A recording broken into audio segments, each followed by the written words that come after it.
En el corazón de la América profunda de mediados del siglo XX, las ondulantes colinas y los extensos campos de Kentucky parecían susurrar historias antiguas con cada ráfaga de viento. Imagina un pequeño caserío, un puñado de casas de madera sin pintar un trozo de tierra, donde unos pocos manzanos se alzaban con orgullo. Las carreteras apenas eran senderos de tierra que se convertían en lodo espeso cada vez que caía una lluvia intensa. Era un mundo en el que la cercanía entre vecinos coexistía con un silencio casi solemne, como si tras cada puerta se guardaran secretos demasiado oscuros para asomar la cabeza. En aquellos años, la iglesia local representaba mucho más que un lugar de culto. Era centro social único, foro de encuentro y también de control moral. Las campanas sonaban cada domingo, a primera hora de la mañana para convocar a las familias a la misa, y luego la gente se quedaba conversando en el atrio compartiendo noticias del ganado, del precio de la madera en el aserradero o de la cosecha de papas. Pero había un pacto tácito de no hablar de lo verdaderamente doloroso. Si alguien recibía una paliza en casa, la comadrona que lo atendía cerraba los ojos y no preguntaba demasiado. El silencio prevalecía sobre la compasión. Ya pasará. Son cosas de familia, murmuraban las vecinas torciendo el pañuelo al hombro. Este mismo tipo de dinámica se vive aún en muchos pueblos rurales de España, por ejemplo, en las áreas más apartadas de Castilla o en algunas comarcas de Andalucía. Allí también se levantan iglesias con campanarios discretos cuyas campanadas ordenan el día. Y del mismo modo, las noticias pesadas sobre maltrato o tragedias familiares a menudo se filtran a través del qué dirán y terminan disuadiendo a las víctimas de buscar ayuda. El temor a los rumores y al rechazo social crea una barrera infranqueable que convierte el hogar teóricamente en el lugar más peligroso. En Willow Creek, aquel rincón polvoriento de Kentucky donde nació Ruth, la superviviente de nuestra historia, la vida transcurría a ritmo pausado. El cartero pasaba un par de veces por semana. Los niños caminaban 1 kilómetro por caminos sinuosos hasta la única escuela del condado. El médico más cercano vivía a varias millas de distancia y en épocas de lluvia el viaje podía alargarse hasta convertirse en una penosa jornada. Cuando alguien enfermaba, la familia hacía lo posible por atenderlo con remedios caseros, tisanas, cataplasmas de barro o de harina de maíz, hasta que el dolor se volvía intolerable, y entonces a regañadientes se pedía un carro de caballos para llevar al enfermo al consultorio. En aquellos años, el hombre era considerado el pilar de la casa por derecho natural. Él trabajaba en el aserradero en la fábrica de conservas de hortalizas o cuidaba el ganado. La mujer, por su parte, mantenía el hogar, ordeñaba las cabras, al amanecer cocinaba con la leña de la chimenea, bordaba manteles para los domingos, y si hacía falta, aceptaba encargos de costura o lavaba ropa ajena para sacar algunos dólares extra. Era un equilibrio frágil basado en la rutina y, sobre todo, en la obediencia. Un cuestionamiento al jefe de familia podía suscitar miradas reprobatorias en la plaza del pueblo farándula de cuchicheos que se extendía hasta la misma iglesia. Sin embargo, la vida en Kentucky y la vida en un pueblo remoto de España compartían un rasgo esencial. La comunidad era fuerte, pero la privacidad era sagrada. El secreto familiar se defendía con uñas y dientes. Las visitas forasteras como trabajadores del ferrocarril o misioneros rara vez se enteraban de los problemas cotidianos. La familia se mostraba ante ellos con una sonrisa impecable. En esa época, apenas existían los servicios sociales. La asistencia a menores no llegaba al nivel de hoy en día. Cualquier informe de maltrato infantil debía producirse de boca de un vecino directamente al sheriff, y eso sucedía pocas veces porque implicaba poner en peligro el prestigio familiar. Volviendo a la comparativa con España, bastaría con imaginar esas aldeas con sus corrillos de abuelos sentados a la sombra de un olmo o una parra, comentando la última vendimia y dejando caer comentarios velados sobre algún joven que llegaba tarde a casa o alguna nuera que no criaba bien a sus hijos. Pero poco más se hacía, no había protocolos de protección al menor ni formación específica para los maestros. En algunos casos, las curas del pueblo eran los únicos a los que el niño contaba sus miedos, y ellos en muchas ocasiones se limitaban a recomendar paciencia y rezo. En aquellos días, los conceptos de salud mental o trastorno de estrés postraumático eran prácticamente inexistentes en el diccionario popular. Si un hombre sufría convulsiones o voces en la cabeza, se hablaba de posesión o enfermedad del nervio con un halo de vergüenza. El tratamiento médico, cuando lo había, se basaba en remedios rudimentarios somníferos caseros, agua de río fría para el cuello y, si se podía costear, alguna visita al especialista de la ciudad más cercana. Para las familias humildes, aquella visita exigía un sacrificio económico enorme. Muchas madres posponían la consulta hasta que el enfermo quedaba reducido a un estado casi vegetativo. Es fácil imaginar entonces cómo la combinación de aislamiento, tradición y falta de recursos creaba un caldo de cultivo perfecto para el silencio. Nadie quería cargar con la responsabilidad de denunciar al cabeza de familia, y si la madre o los hijos intentaban protestar, su voz se ahogaba entre el miedo y la culpa. El resultado, los horrores se consumían a puerta cerrada, y las nuevas generaciones crecían bajo la sombra amenazante de la impunidad. Pero también había destellos de solidaridad genuina. Vecinas que se asomaban al corral para dejar un plato de galletas recién horneadas y preguntaban con timidez si todo iba bien. El maestro que sin permiso escuchaba atentamente las llagas emocionales de un niño cuando éste se confiaba.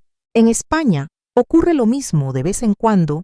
Una bibliotecaria o un monitor de comedor escolar detecta unas marcas extrañas y decide preguntar con cuidado.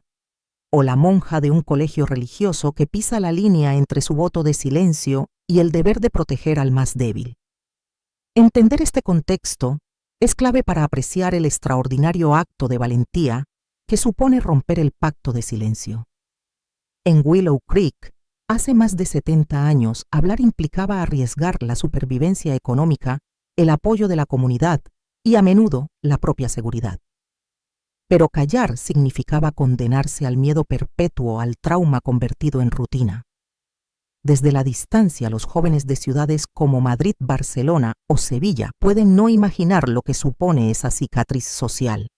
Por eso, al comparar ambos mundos, descubrimos que el verdadero desafío no es solo sobrevivir al evento traumático, sino desafiar las normas no escritas de una sociedad que prefiere mirar para otro lado. En la siguiente sección profundizaremos en las secuelas psicológicas que deja un episodio así en un niño y cómo los mecanismos de defensa, la disociación, la hiperalerta, moldean no solo su infancia, sino toda una vida. Pero antes conviene recordar que en muchas regiones de España, a pesar de los avances legislativos, todavía se necesitan redes de apoyo más sólidas para que ninguna Ruth se sienta obligada a convivir con su monstruo en silencio. Cuando un niño vive una experiencia tan brutal como la de Ruth, el suceso no se borra, con el paso del tiempo se instala en lo más profundo de su memoria y moldea cada reacción futura. En esa pequeña casa de madera en Kentucky, la niña no solo presenció el asesinato de su madre, sino que también quedó atrapada en un cuerpo que su mente intentó proteger de manera instintiva. Esa protección se llama disociación, un mecanismo que en términos sencillos consiste en separar el dolor insoportable para evitar sentirlo completo. Imaginemos a un lago cuyas aguas se vuelven turbias cuando algo cae en él. Para que el lago recupere su calma, necesita que la suciedad se asiente en el fondo lejos de la superficie. De ese modo, el agua parece límpida aun cuando lo que hunde en el fondo permanece intacto. Algo similar hace el cerebro de un niño aterrorizado, desliza los recuerdos más angustiosos a un rincón inaccesible, permitiendo que la vida diaria continúe con cierta normalidad. Pero esa normalidad tiene un precio: la mente hiperalerta, siempre a la espera de una amenaza, y el cuerpo tenso, preparado para huir o luchar en cualquier instante. En el caso de Ruth, años después, esos trazos de ansiedad se manifestaron en pesadillas recurrentes. Soñaba con el goteo de la sangre que manchaba el suelo o con la silueta de su padre entre las sombras. Se despertaba sudando frío, el corazón martillando en el pecho. En España, los niños que han presenciado episodios de violencia familiar muestran patrones similares. Según estudios recopilados por asociaciones de salud mental infantil, aproximadamente un 30% presenta trastorno de estrés postraumático TP, mientras que otro 25% desarrolla cuadros de ansiedad generalizada o ataques de pánico, han de enfrentar ruidos fuertes o discusiones acaloradas en casa. Ese estado dependiente emocionante permanente, como algunos psicólogos llaman a la hiperalerta, impide al niño concentrarse en tareas tan sencillas como hacer los deberes o disfrutar de un juego. En el aula, la mirada de quien sufre TEET a menudo está fija en la puerta vigilante, como si cada paso en el pasillo pudiera desencadenar un nuevo peligro. Para el maestro, la falta de atención se confunde con pereza o desorden, y la falta de ganas de participar se interpreta como timidez. De este modo, el niño agresor se queda atrapado en un círculo vicioso. El docente, sin sospechar el trauma de fondo, no activa los protocolos de detección temprana, y la familia no recibe ayuda porque considera que todo va mejorando con el tiempo. Un error común es infantilizar los síntomas. Son cosas de la edad, se le pasará, es muy sensible. Esta actitud frecuente tanto en Kentucky, hace 70 años como hoy en muchos pueblos de España, retrasa la intervención adecuada y perpetúa el sufrimiento. Los estudios demuestran que si el TEPT no se aborda antes de los 6 meses tras el suceso traumático, la probabilidad de que los síntomas se cronifiquen aumenta en un 60%. Y cuando los problemas emocionales no se tratan en la infancia, suelen desembocar en dificultades más graves en la vida adulta. Relaciones de pareja conflictivas, dependencia a sustancias, problemas laborales y aislamiento social. Para comprender mejor el impacto, basta con poner un ejemplo cotidiano. Marta, una niña de 10 años de un barrio de Sevilla, perdió a su madre en un accidente de tráfico. Sus maestros notaron que cada vez que un coche pasaba a gran velocidad cerca de la escuela, ella se sobresaltaba y se tapaba los oídos. No lograba terminar los exámenes y al volver a casa evitaba narrar cómo fue su día. Sus padres, preocupados, llegaron a pensar que simplemente era perezosa con los estudios. No fue hasta que la tutora, tras recibir un curso de detección de traumas infantiles, comprendió la situación e informó a los servicios sociales que Marta recibió apoyo psicológico. Con terapia cognitivo-conductual, TCC, y el acompañamiento de sus padres en sesiones de psicoeducación, pudo expresar su miedo y reestructurar sus pensamientos. No todos los coches que pasan rápido me van a hacer daño. Los mecanismos de defensa no se limitan a la disociación o la hiperalerta. Otro recurso habitual es la evitación. El niño rechaza cualquier situación que le recuerde el trauma. En el caso de Ruth, era incapaz de escuchar el crujido de una tabla de madera sin temblar, porque aquellas viejas vigas del pasillo habían sido testigo de la noche fatal. En España, niños expuestos a violencia doméstica a veces rehúsan entrar en la cocina de su casa si han presenciado una paliza allí o se niegan a acostarse solos en una habitación donde han sido agredidos. Esta evitación puede dar lugar a fobias específicas, y si no se trabaja una vida adulta limitada por miedos aparentemente irracionales. Para las familias, descubrir que su hijo tiene TEP o ansiedad derivada de un suceso traumático suele resultar incómodo. Hay una tendencia a taparlo para proteger al pequeño de la etiqueta de niño delicado o problemático. Sin embargo, la atención temprana es crucial. La Organización Mundial de la Salud recomienda la terapia de exposición prolongada TEP y la TCC como tratamientos de primera línea. En diversos hospitales infantiles de Madrid y Barcelona, estos programas han logrado reducir los síntomas de TEET en más del 70% de los casos cuando se aplican de forma consistente durante al menos 12 sesiones. Otro aspecto que rara vez se menciona es el impacto en la memoria autobiográfica. Un niño traumatizado puede presentar lagunas en su historia personal, olvidando periodos completos de su infancia. Cuando Ruth volvió a recordar con detalle la secuencia de aquella noche a los 50 años, fue como armar un puzzle que llevaba medio siglo incompleto. En España, muchos psicólogos forenses recomiendan combinar entrevistas clínicas con técnicas de recolección de relatos familiares y, en algunos casos, terapia artística o escritura terapéutica para ayudar al paciente a rellenar esos vacíos emocionales. El proceso de recuperación no es lineal. Habrá días en los que el niño dé un paso adelante y se sienta más confiado, y otros en los que retroceda y se asuste con un ruido o una imagen. Lo importante es crear un entorno de seguridad, un adulto de confianza, un lugar tranquilo donde refugiarse, rutinas predecibles y la posibilidad de expresar el dolor sin ser juzgado. En la práctica clínica española, los grupos de apoyo para niños y familias suelen ofrecer actividades lúdicas, donde jugando los menores procesan el trauma de forma simbólica. Por ejemplo, utilizan títeres para representar situaciones difíciles y ensayan respuestas, o pintan su lago turbio con colores, y luego juntos definen cómo quieren que sea el agua una vez limpia. Un aprendizaje fundamental es que nadie se recupera solo.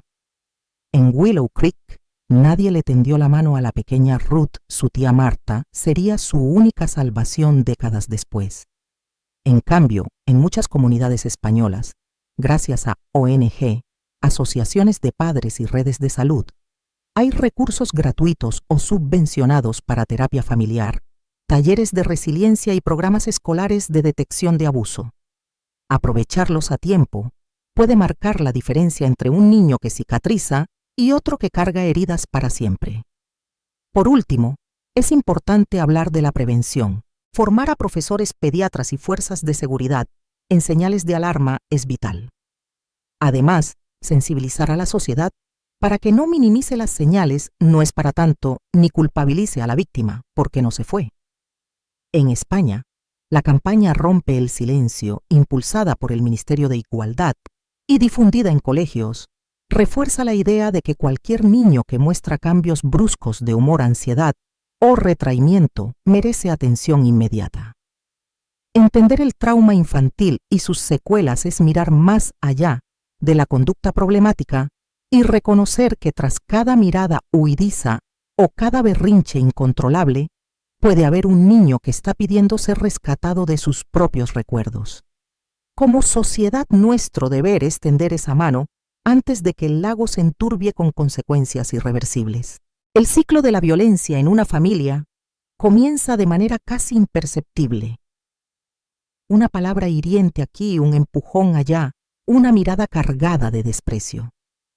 Con el tiempo, esos pequeños gestos se convierten en detonantes de un patrón en espiral, donde el temor y la culpa se entrelazan hasta volverse inseparables. En el hogar de Ruth Anderson, al principio eran simples gruñidos de frustración contra su madre, cada vez que el dolor de cabeza de su padre se volvía insoportable.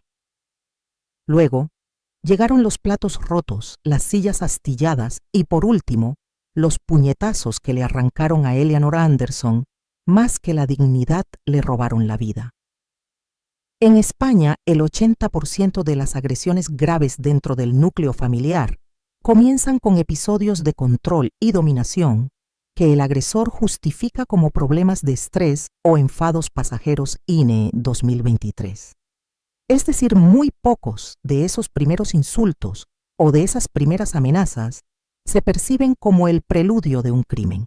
Una vecina puede comentar: se le pasan los enfados en un par de horas sin saber que en realidad, cada vez que estalla el agresor, las víctimas, que suelen ser la pareja y los hijos, quedan atrapadas en un clima de inseguridad constante. Este clima de violencia doméstica funciona igual en Kentucky que en un barrio de Sevilla. El hogar deja de ser un refugio y se convierte en una prisión. Quienes presencian agresiones aprenden a anticiparse a ellas. Desarrollan la habilidad de leer el estado de ánimo del agresor y de adoptar estrategias de supervivencia. En el caso de Ruth, ese aprendizaje se tradujo en huidas silenciosas al cobertizo en contracciones nerviosas cada vez que su padre alzaba la voz en contraseñas apenas murmuradas. No hagas ruido, siéntate aquí, ojos al suelo. Con frecuencia se cree que la presión social ejerce un papel moderador. La vergüenza de que un vecino se entere disuade al agresor de cometer actos extremos. Sin embargo, la realidad es distinta. Solo un 5% de los casos de violencia familiar llegan a conocimiento de la policía o de servicios sociales tanto en Estados Unidos como en España. Esa invisibilidad, reforzada por el miedo al escarnio público, permite que el ciclo continúe y se intensifique. En un momento de lucidez, Ruth comprendió que la única manera de detener esa espiral era usar la verdad como arma. No se trataba de venganza personal, sino de exponer la dimensión real del horror para que no quedara impune. El asesinato de su madre en aquella noche de tormenta y el posterior encubrimiento por parte de su propio padre eran hechos incontestables, pero necesitaban un testimonio sólido y creíble. Así nació su plan: esperar el momento oportuno en que un representante de la ley visitara su hogar por una razón ajena, como el control escolar mensual, y entonces revelarle el secreto enterrado en el patio trasero. El arma secreta de Ruth no era un puñal, sino la convicción de que la verdad, aunque dolorosa, tenía la fuerza suficiente para quebrar el silencio. En España existe un caso paradigmático que ilustra esta estrategia, el conocido como Caso Asunta 2013, en el que se descubrió el cuerpo de la niña Asunta Basterra en un monte de Pontevedra. Aunque el móvil real y los perpetradores no eran familiares directos, fue el testimonio valiente de varias personas que aportaron detalles fundamentales, desde el comportamiento de los padres hasta mensajes de WhatsApp, lo que permitió que la investigación avanzara y se alcanzara una condena.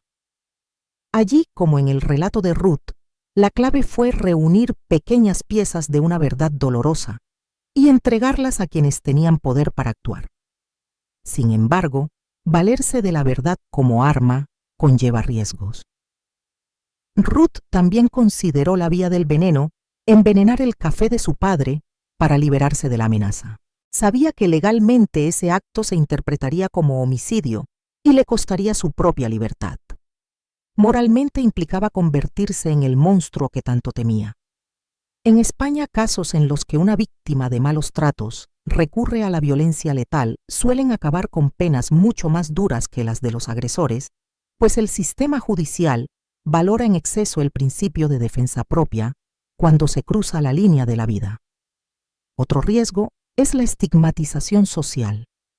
Exponer públicamente una historia de violencia intrafamiliar puede generar compasión, pero también esparcir el rumor de que el hogar de la víctima está maldito o es problemático.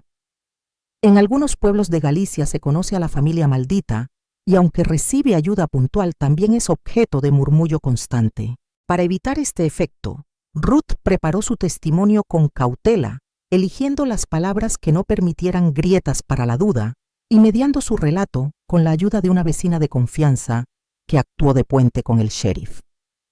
En la actualidad, la jurisprudencia española ofrece atenuantes para quien denuncia malos tratos tras años de sufrirlos en silencio, pero esa ley es solo un paso. Es necesario garantizar que la víctima cuente con asesoramiento legal y protección inmediata.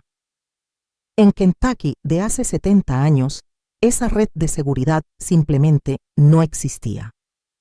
El sheriff, sorprendido y conmocionado por el relato de la niña, movilizó a toda la autoridad disponible y desenterró el cadáver de Eleanor. A continuación, ordenó la detención de William Anderson, quien en su delirio alegó que las voces le habían ordenado matar a su esposa. El golpe definitivo al ciclo de la violencia se consumó no solo con el encarcelamiento del agresor, sino también con la apertura de una investigación formal en el condado. Las vecinas que habían callado por miedo ya no pudieron desentenderse, declararon lo que habían visto, analizaron las anomalías de aquella muerte, y por primera vez una comunidad se unió para reconocer que el silencio había sido cómplice. Esa comunión de verdades obliga a reflexionar sobre los errores habituales. Minimizar la violencia verbal. Se toleran insultos y gritos, como si fueran normales cuando en realidad constituyen el primer eslabón de una cadena que puede terminar en tragedia. Creer en la ley del silencio. En casa no se habla de esto. Necesitamos erradicar ese principio y sustituirlo por si dueles comparte. Desconfiar de los niños. Se tiende a dudar de la credibilidad de un menor. Está confundido, exagera. Sin embargo, múltiples informes forenses avalan que los testimonios infantiles bien guiados son extremadamente fiables. ¿Cuál es la lección para nuestras audiencias en España? Primero, que la verdad debe protegerse con igual o más ferocidad que nuestro propio cuerpo. Segundo, que exponer el caso a las autoridades competentes no es traición familiar, sino un acto de valentía y responsabilidad social. Tercero, que existe una gran diferencia entre justicia y venganza. La justicia apunta a la reparación y a la prevención de futuros abusos, mientras que la venganza es un impulso destructivo que solo genera más dolor. Para canalizar esa verdad de manera segura es esencial buscar el asesoramiento de organizaciones especializadas como Fundación ANAR o entidades municipales de atención a víctimas que ofrezcan acompañamiento legal y psicológico. Registrar pruebas discretas, mensajes, fotografías de lesiones, audios, notas personales fechadas. Elegir una persona de confianza, preferiblemente un profesional o un funcionario con experiencia en violencia de género, para dar el primer paso. De este modo, la víctima evita actuar sola, reduce el riesgo de represalias y maximiza las probabilidades de que su denuncia tenga consecuencias reales. Es lo que hizo con infantil determinación. La pequeña Ruth confió en el sheriff, proporcionó el testimonio certero y contribuyó a desmontar un crimen que llevaba décadas escondido. En la próxima sección exploraremos el largo viaje de Ruth hacia la resiliencia, cómo, tras romper el silencio y sobrevivir a la cárcel de su padre, logró reconstruir su vida con la ayuda de su tía, la comunidad y la psicoterapia. Veremos también qué lecciones podemos aplicar en nuestra realidad española para que ningún niño ni niña crezca con la marca indeleble de la violencia. Llegar a un nuevo hogar supone muchas veces un acto de renacimiento. Para Ruth y su hermano Tommy, abandonar la polvareda de Willow Creek y mudarse con la tía Marta a Cincinnati fue como pasar de un paisaje de grises nublados a otro lleno de colores y promesas.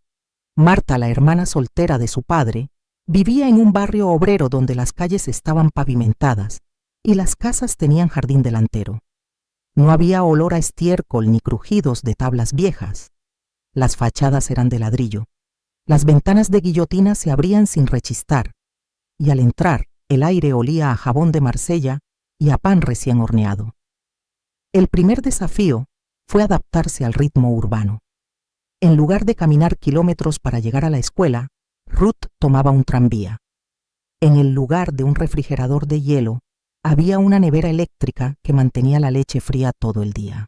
Su tía Marta trabajaba en el hospital de la ciudad como enfermera con turnos rotativos y un salario estable, lo que significaba que los niños ya no tenían que depender de la cosecha o de la renta de la tierra para comer.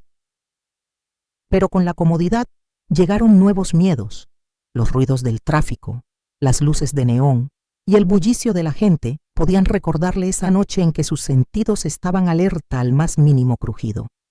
Marta entendió que el cambio físico solo era el primer paso. Para sanar heridas tan profundas, hacía falta un sostén emocional firme.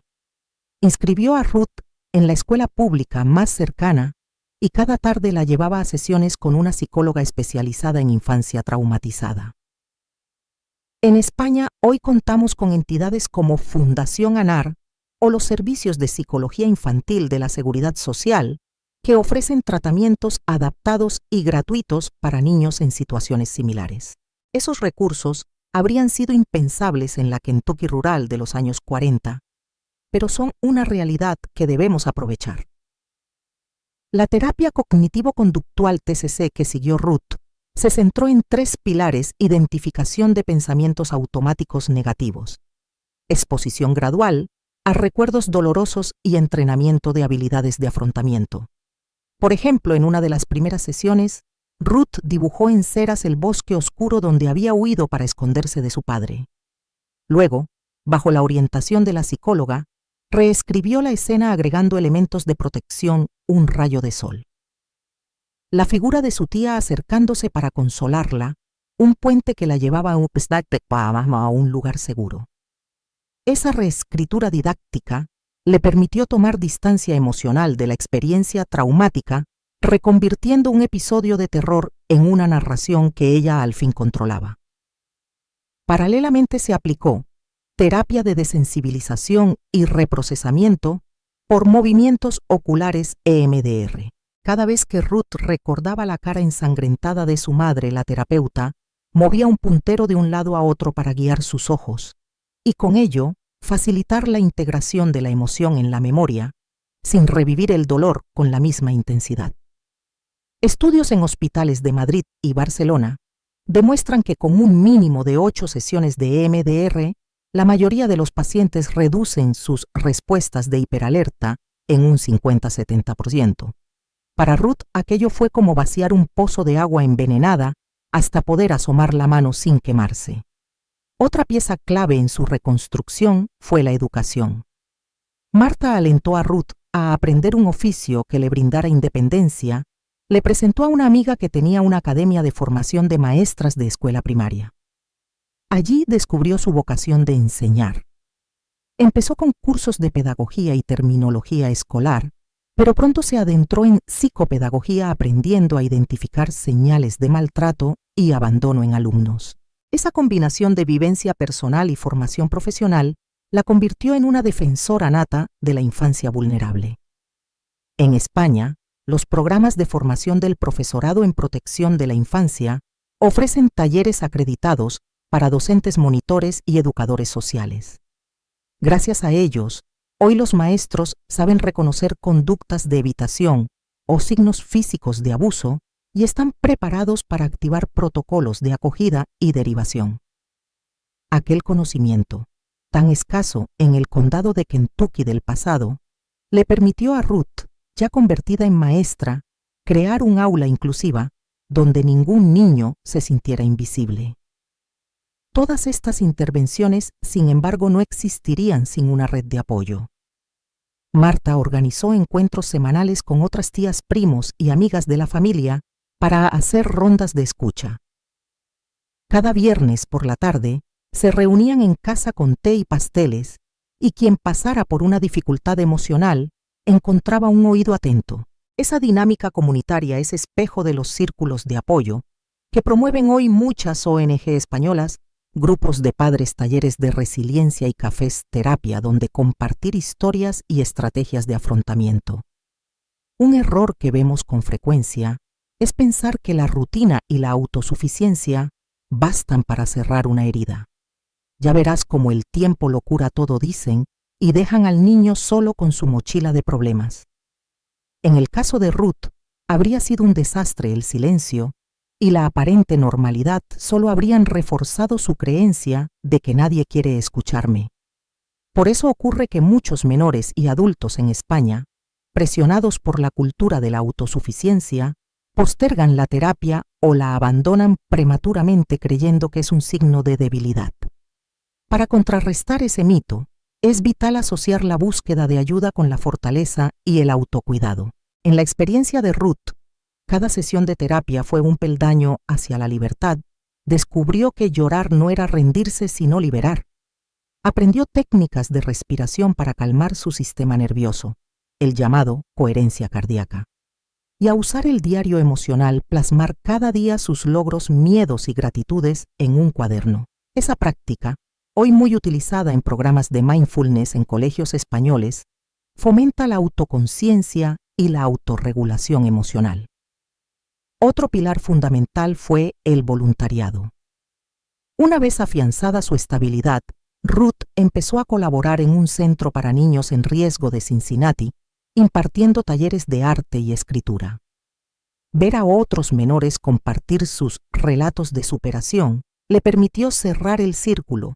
Ya no era solo la víctima, sino la maestra que ayudaba a otros. En España, la plataforma de voluntariado Haz lo Posible ofrece iniciativas similares donde profesionales y supervivientes de la violencia infantil guían actividades de expresión artística, reforzando la autoestima y la resiliencia de los participantes. Los resultados no tardaron en aflorar su hermano Tommy, que al principio había permanecido reservado y silencioso se animó a retomar sus estudios de primaria y años después logró graduarse en medicina. Ruth siguió formándose y al poco tiempo obtuvo su certificado oficial como maestra de educación infantil. En las ceremonias de graduación, su mirada brillaba con la misma determinación con la que de niña había desplegado aquel coraje para denunciar a su padre. Sin embargo, la reconstrucción personal no es una carrera de velocidad, sino una maratón. Habrá recaídas cuando una noticia en televisión evoque un recuerdo doloroso.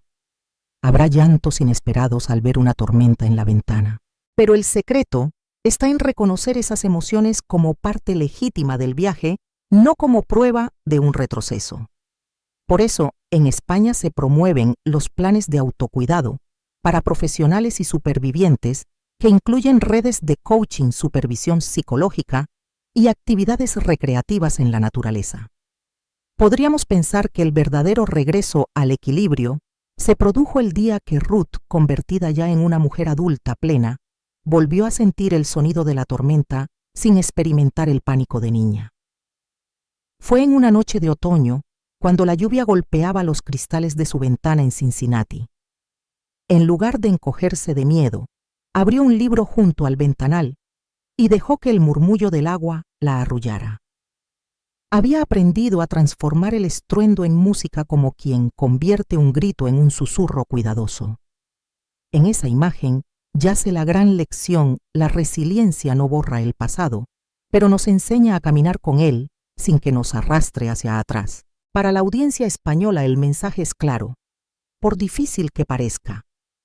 Hay rutas de salida a manos que se extienden y recursos, públicos y privados, dispuestos a sostenernos. No importa si vivimos en una gran ciudad o en un pueblo pequeño, el camino hacia la sanación está pavimentado por la valentía de pedir ayuda, por la persistencia en construir redes de apoyo y por la dedicación a convertir el dolor en motor de cambio. En la siguiente y última parte, exploraremos cómo Ruth, ya jubilada, decidió compartir su testimonio con el mundo a través de un documental y un libro de memorias, y cómo su historia se convirtió en faro de esperanza para miles de personas en Estados Unidos, España y más allá. Veremos también las pautas prácticas para quienes quieran sumarse a la causa, voluntariado, donaciones, líneas de ayuda y la manera de acompañar a un superviviente sin invadir su proceso personal. Cuando cumplió 70 años, Ruth Anderson se encontró ante un nuevo desafío, el de compartir públicamente una vida marcada por el horror y la esperanza. Hasta entonces sus recuerdos habían permanecido encerrados en un viejo cuaderno y en las confidencias a su familia más cercana. Pero la tía Marta, ya mayor, y con la mirada llena de orgullo, la animó a contar su historia. «Tu voz puede salvar a otros», le susurró una tarde de otoño mientras cortaban manzanas para la compota. Así nació la colaboración con un joven periodista documentalista, Marcus Lee, que llevaba años recorriendo Estados Unidos para dar visibilidad a sobrevivientes de violencia infantil.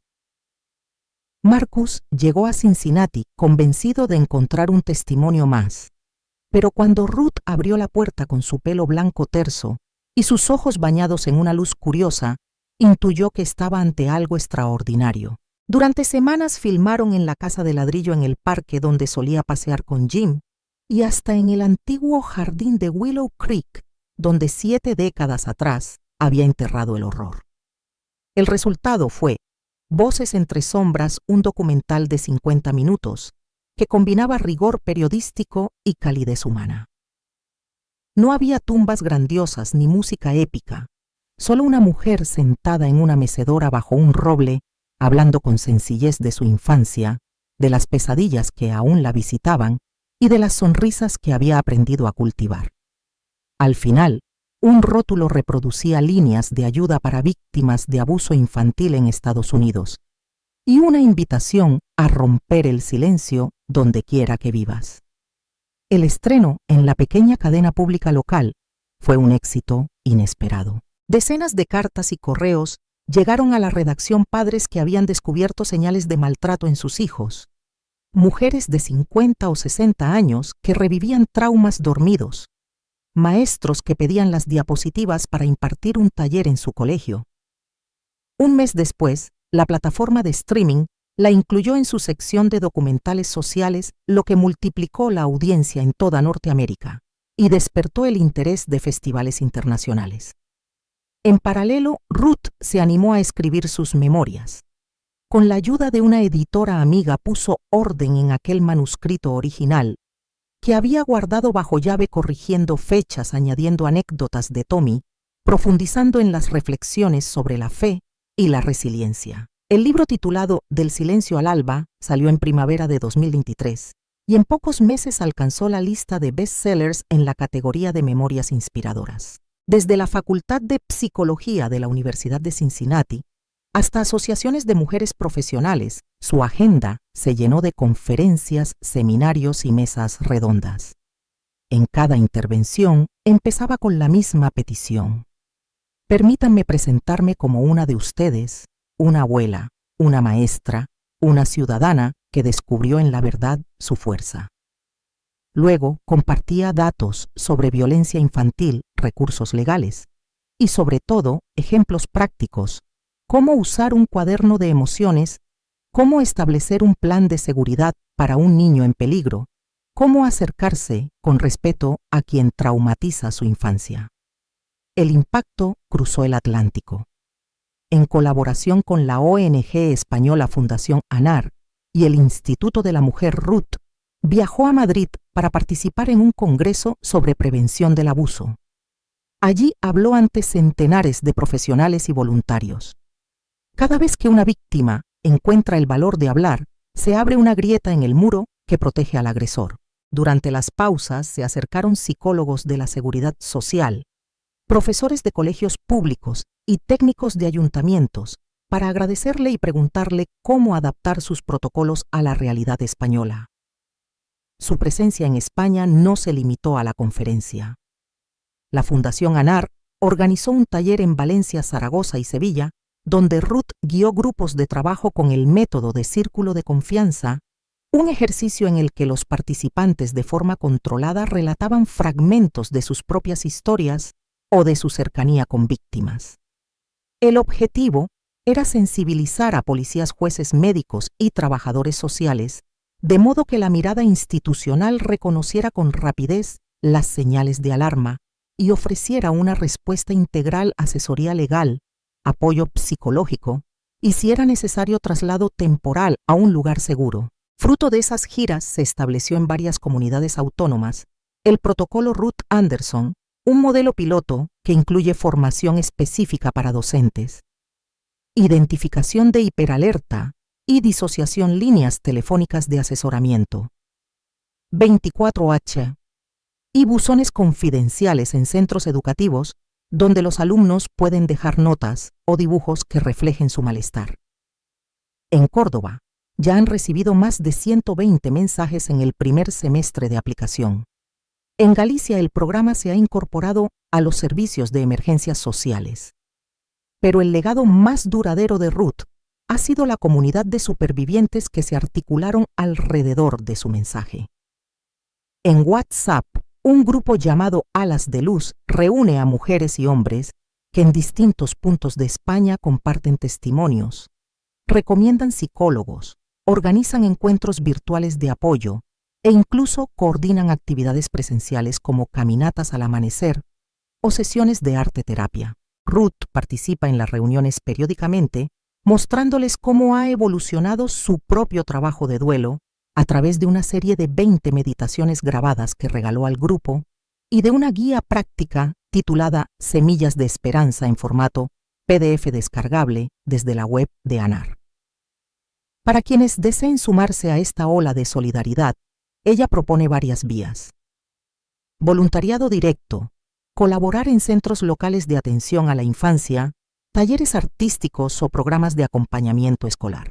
Formación continua, inscribirse en cursos homologados por las administraciones autonómicas sobre detección de maltrato y primeros auxilios psicológicos. Donaciones y patrocinio, apoyar a ONG que prestan servicios de terapia a bajo coste como Hogar Sí o Fundación Mujeres. Difusión responsable. Compartir su documental y libro con mensajes de concienciación, evitando mostrar imágenes demasiado gráficas que puedan reactivar traumas en sobrevivientes. Una recomendación práctica que Ruth suele repetir es: si conoces a un menor que se comporta de forma errática, se aísla, tiene cambios bruscos de humor o presenta heridas inexplicables, no lo enfrentes con acusaciones.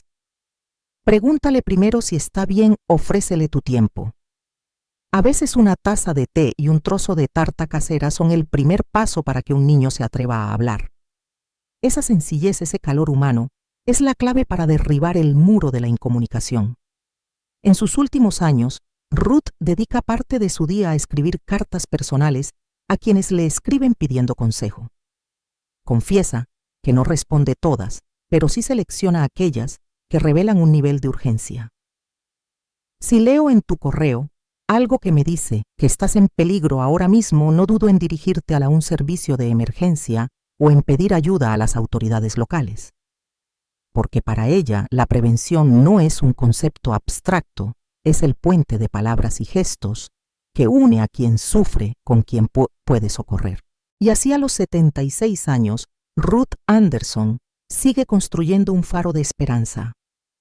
Su historia, de niña silenciada a maestra de la verdad, ha cruzado fronteras y lenguas, dejando una estela de iniciativas, protocolos y comunidades que trabajan para que ningún niño de Kentucky, de Sevilla o de cualquier otro lugar permanezca en las sombras. Hoy, cuando alguien menciona su nombre, no lo hace para recordar un crimen impune, sino para celebrar el poder de la resiliencia y la solidaridad. Porque, como ella misma dice, al cerrar cada charla, ninguna vida queda reducida a sus peores momentos.